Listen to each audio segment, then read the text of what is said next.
박영식 평론가 얘기했지만 여인영 전 방첩사령관, 그러니까 윤석열 내란 재판의 증인으로 나왔어요.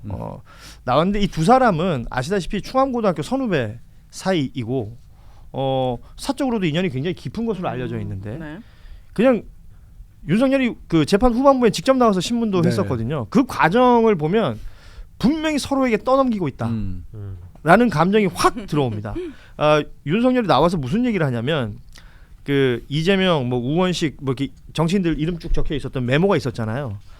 이 명단에 대해서 뭐 직업이나 인적사항, 주소 이런 걸 다 확인해야 되는데 전혀 확인이 안 돼 있더라. 계엄 선포와 동시에 이 사람들 체포하려면 그런 작업이 돼 있어야 되는 거 아니냐라는 취지로 얘기를 합니다. 이 말이 난 너무 웃겼어요. 네가 그 체포하려면 야 사실 준비했어야 됐었는데 체포 준비가 안 돼 있었으니까 체포 안 하려고 했던 거야? 그럼 내가 그런 거 지시한 적 없는 것 같은데? 이게 그냥 그 안에 다 담겨 있는 얘기잖아요. 그런 얘기잖아요. 네. 그 지난번에 홍장원 전 차장 증인신문할 때는 직접적으로 그 얘기를 했습니다. 내가 명색이 검찰총장까지 한 사람인데 내가 만약에 이 일을 꾸미려고 했으면 노거체 수사의 시효자도 모르는 인간에게 이런 것이 내가 시켰겠어? 그렇지. 라는 얘기를 하는 거야. 야, 근데 그 같은 얘기를 그래도 어찌됐든 자기 위해서 목숨까지 걸었던 뭐 의리인지 뭐 고등학교 선후배 사이로 엮였는지 모르겠는데 그런 부하 앞에서 또 그 얘기를 또 꺼내고 있더라고요. 그래서 여인영은 증언을 거부했어요. 그 자기 재판이 걸려 있다고. 그리고 앞서 말했던 홍장원 전 차장은 오히려 피고 이렇게 부르면서 책임을 부하한테 전가하는 겁니까? 이렇게 오히려 되치기를 했잖아요. 네. 윤석열은 판판이 재판에 나와서 깨지는 모습이에요. 이게 정말 안타까운 게요. 이제는 잘 모르겠어요. 뭘 모르겠냐면 초기에 윤석열이 증인 직접 나와서 증인을 신문하고 그럴 때 윤석열 변호인단이 굉장히 힘들어한다, 싫어한다. 그나마 뭐라고도 좀 해보려고 하는데 윤석열이 직접 나가지고 막 하는 바람에 그 변호 전략이 다 깨진다라는 식으로 저는 들었거든요. 네. 그래서 그 윤석열 변호인단도 별로 안 좋아한다 얘기를 들었는데 요즘 하는 거 보면 윤석열이 됐건 김용현이 됐건 주변의 변호인단들도 저 사람들도 무슨 전략이 아예 없는 거 아니야? 의지가 입금이 안 된 거 아니에요? 제가 봤을 때는 그 변호인들이 하고 이기려고 하는 의지가 없어요. 그것도 충분히 일리가 있는 그러니까 거예요. 이런 말들이 막 계속 나오는 거야. 한 번 아까 말한 것처럼 홍장원 전 차장 때 깨졌으면 또 얘기 꺼내면 안 되거든요. 또 웃기거네. 근데 이제 뭐 변호사들 중에 가장 에이스가 이제 결국 윤석열. 그러니까 법률 대리인들이 있다고 하면 거기 있는 변호사들이 아무 역할을 사실상 못 하고 있고 그 피고인의 그 어떤 말을 못 막는 지금 상황이기 때문에 저런 증언이나 내지는 진술 그리고 실제 신문을 직접 윤석열이 하는 과정을 다 보셨을 텐데 그걸 변호인들이 막을 수야 있겠습니까? 그렇게 말하기 좋아하는 사람이고 그렇게 질문하는 걸 좋아하는 사람인데 막을 수가 없기 때문에 변론 전략이고 뭐고 다 필요가 없는 상황이 된 것 같고요. 저는 뭐 여인영뿐만 아니라 이제 앞으로 얼마나 더 이 충암 동맹이 깨지는 장면들이 연출될지는 잘 모르겠는데 아마 이제 김용현 전 장관의 경우에도 이제 이런 어떤 균열이 가는 모습들을 또 보여줄 것 같아요. 왜냐하면 윤석열 같은 경우에도 재판에 나와가지고 하는 얘기를 보면 전부 다 책임을 전가하는 모습을 보여주니까 여인영만이 아니라 김용현 전 장관도 마찬가지 심정을 느끼고 있을 거라 보거든요. 그러니까 지금 여인영 같은 경우에는 증인으로 나온 그 자리에서 본인이 이제 작년 5월에서 6월 뭐 윤석열, 김용현 등과 안가에서 술 마시고 저녁 먹을 때 계엄 얘기를 들었고 그때 안 된다고 얘기를 했었고, 그러니까 안 된다고 얘기한 걸 이게 지금 무릎 꿇었다라는 기사가 많이 나오는데 안 된다고 얘기한 걸 비장하게 무릎 꿇고 막 얘기했던 게 아니라 안 된다고 얘기했던 게 너무 싸가지 없어 보이지는 않을까 싶어서 나중에 미안해서 무릎 꿇었다라는 거잖아요. 그 얘기죠. 그리고 본인 스스로가 비상계엄의 피해자다라는 주장을 합니다. 뭐 홍정원 전 차장하고 같이. 왜냐하면 그 체포 명단 불러주고 뭐 또 관련해서 이제 그 질문을 하니까 본인이 일단 질문엔 답을 안 하면서 비상계엄의 피해자라고 주장을 했는데 이런 태도들 다 비슷한 것 같아요. 다 비슷하고 비겁하고요. 네. 그러니까 그런 의미잖아요.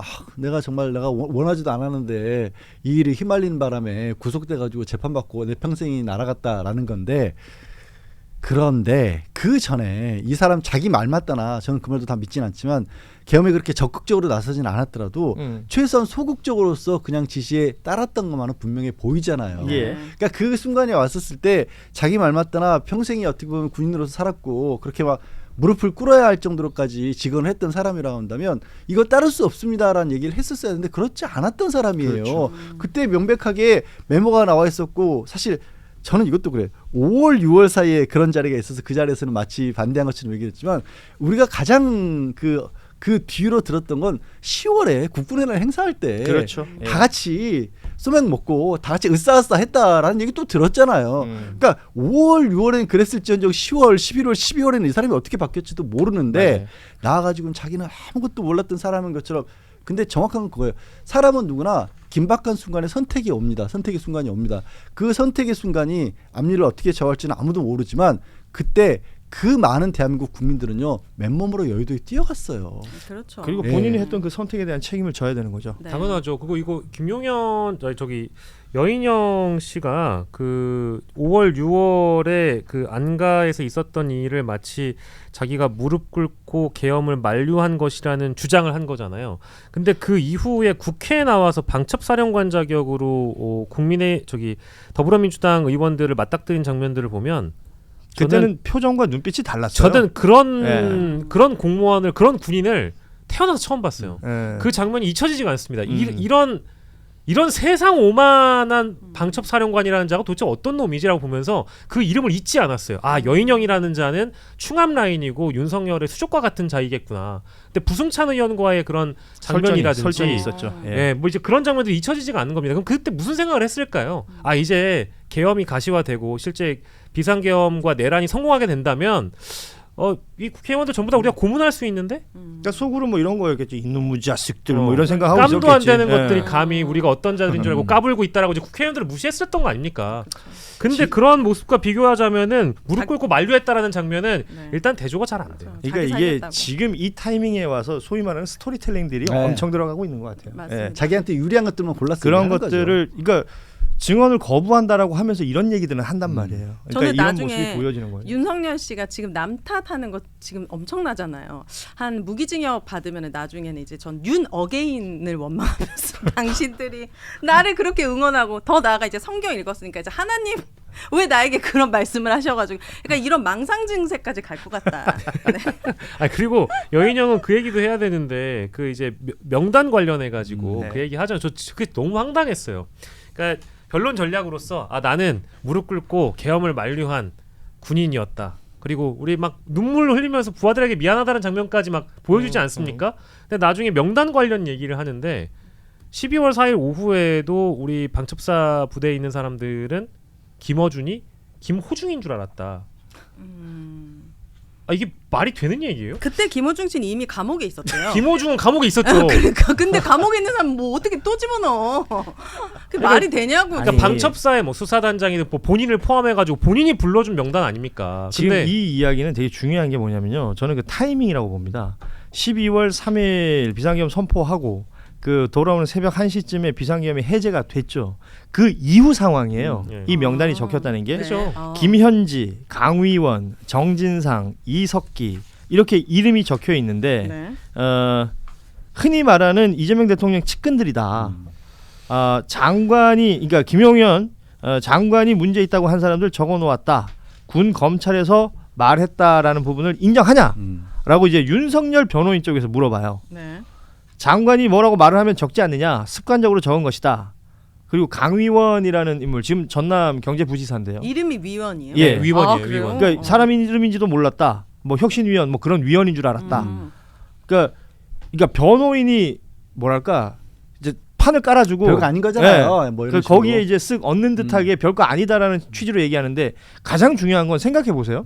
계엄이 해제된 이후에요. 이후죠. 말하자면 계엄이 실패한 날 네. 이런 여전히 명단을 명단을 주고받았다. 쓰고 있었다라는 겁니다. 그럼 2차 계엄을 꿈꾸고 있었던 겁니까? 그 충분히 의심스러운 상황인 거죠. 그런 상황을 배제를 못하고 이 그와 관련된 정황들의 여러 가지 추측이 많지만 거기에 더해서 또 하나 저는 이 명단에 사실 좀 약간 놀란 게 김현지 지금 실장에 대해서는 최근에야 우리가 많이 이름을 많이 들어요. 알고 있었죠. 네. 그러니까 명색이 뭐 정치 관련 뉴스를 한다는 사람들조차도 네. 지난해 12월에 김현지 실장의 이름이 떠오른 적은 없었습니다. 네. 그런데 김현지 실장에 대한 특히 국민의힘 쪽에서 최근에 굉장히 강하게 공격을 하면서 이 김현지 지금 실장 같은 경우도 과거에 이석기 의원과 전 의원과 연관됐다라는 주장을 묶어서 했었어요. 그러니까 그게 최근 이야기거든요. 근데 이게 최근 이야기인데 이미 이때 이들의 명단에 명단에 같이 들어가 이름이 있었던 있었다는 거예요. 뭐예요? 그러면 이들이 바라보고 있었던 그 이재명 지금 대통령 당시에 이재명 대표에 대한 그림에는 이런 그림들이 그려져 있었던 게 아닐까? 그렇죠. 예. 그리고 그때 그림을 그렸던 사람이 누군지 모르겠지만 그 사람이 국민의힘 뒤에서 지금도 그런 내용들을 퍼뜨리고 주장하고 있는 게 아닐까?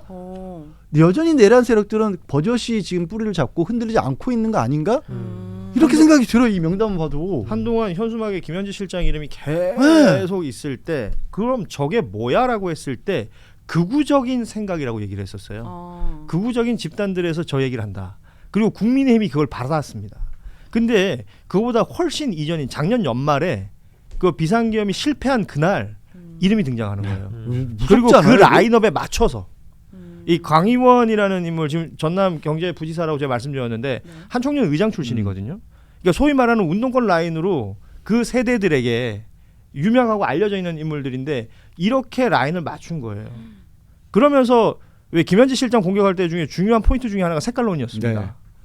그 이석기 전 의원 이름이 여기 등장을 하는 거고요. 그리고 반국가 단체라는 얘기를 윤석열은 그때 계엄 선포할 때 했었어요. 근데 저는 이런 생각도 들었던 게 이제 우리가 내란이 끝나고 내란을 진압해가는 과정에서 극우 유튜버들의 역할이 도드라진 걸 다 확인을 하지 않았습니까? 근데 이제 이게 약간 버전 1, 버전 2, 진짜 최종, 최종, 진짜 최종 이런 식으로 계속 명단 업데이트가 됐던 거 아니니까 이런 생각도 드는 거예요. 그래서 이거는 정치권 인사들에 대한 주요 정보라든지 히스토리를 제대로 알고 있는 사람이 이건 정보를 줬을 가능성이 있어서 가령 군 관련된 계획을 짠다라고 하면 노상원이 김용원을 통해서 김용현이 이제 군 전체를 통할해서 계엄을 준비할 수 있었다고는 보지만 체포전 명단과 관련돼서는 각기 다른 다양한 인사들의 정보를 취합해가지고 버전 여러 개들을 다 만들어 놓고 이거를 한꺼번에 모았을 가능성이 있다라고 저는 보는 겁니다. 그래서 이런 지금 김현지, 강위원 비롯해가지고 등등의 이런 면면들은